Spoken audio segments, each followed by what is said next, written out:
Hey guys, I'm Zach down at the Mall of Georgia Mini. I'm here to introduce you guys to the brand new 2020 Mini Electric. We kind of got a sneak little preview of this vehicle, so I kind of want to give you guys some ins and outs of it. This one is a signature trim.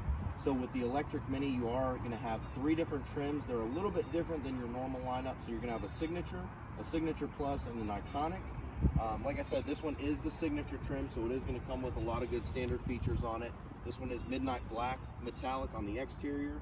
You do have your nice bright LED bulbs with all of your cornering technology standard in these vehicles, so you don't have to worry about getting any type of halogens.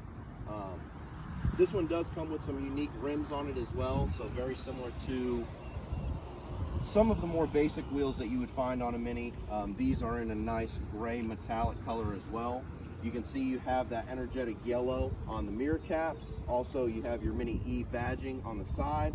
And then coming back around to the front, you do have your nice E badge also into the front grille, which you will notice is a little bit different. So obviously with an electric motor, you don't need as much air intake into the vehicle. So a very limited space for air to get into it to make it a little bit more aerodynamic. You will notice that with these, they do have the new design with the 2020 mirror caps. Of course, with these, they are standard with comfort access on them as well.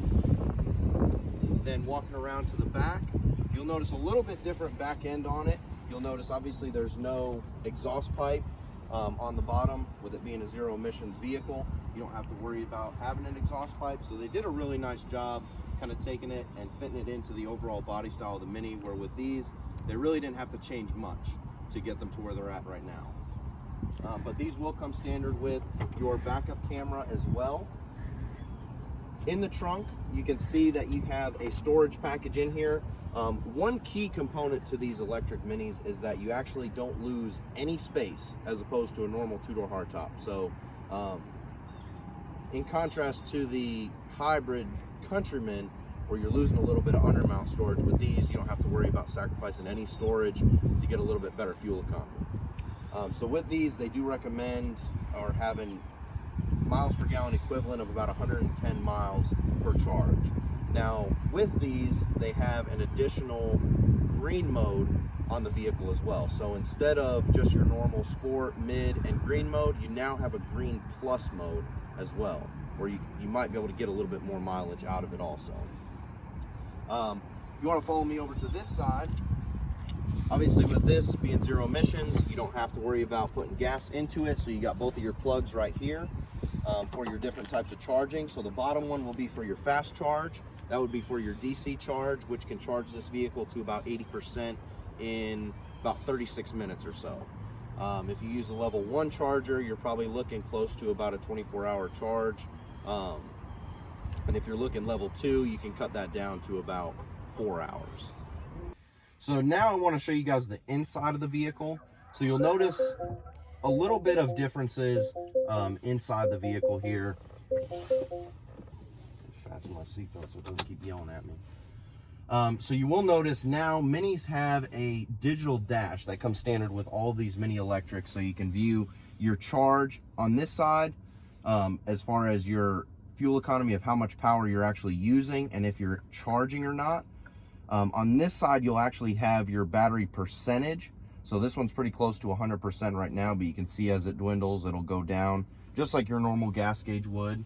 And then right in the middle is where you can view all of your information for the driving modes, the time, the range left on the tank of gas. There is a little icon that will pop up for the speed limit as well. So whatever road you're on, you'll be able to see how fast you need to be going on the road. And then you can also cycle through some options on here as well, just like you normally could with the previous Minis as well, using your BC button on the blinker stock. Coming over to the screen here, all of these Mini Electrics come standard with navigation, even if they have a 6.5-inch display. And the good thing with these is you do have Apple CarPlay compatibility as well. So no matter what, you'll always have either Apple CarPlay or your navigation in dash if you wanted to do it that way. But overall, everything's going to look very similar to the previous Minis in the vehicle. So you're going to have all of your same climate control settings. There are a couple different things, of course, with this being zero emissions. You don't have your automatic start-stop button, so this is actually a toggle switch for the regenerative braking. If you want it in a higher setting or a lower setting, depending on how much you want that vehicle to slow down when you let your foot off the gas. You will notice that this has Mini's new DCT transmission as well, so you have something very similar to what you would find in a BMW. A little bit different as far as the setup on the overall dials right here as well, where it's raised up a little bit more, and a little bit different design on the cup holders. Nothing crazy. Obviously the biggest upgrade that they made to these electric vehicles is the digital display. So you have your full digital display with the digital speedometer factored in there as well, always letting you know what your range is, what your battery percentage is, so that this way you can kind of monitor your vehicle, charge it when you need to. Hey guys, again, this is Zach from All Georgia Mini. Thank you guys for watching, and hopefully we'll see you guys later today for a test drive.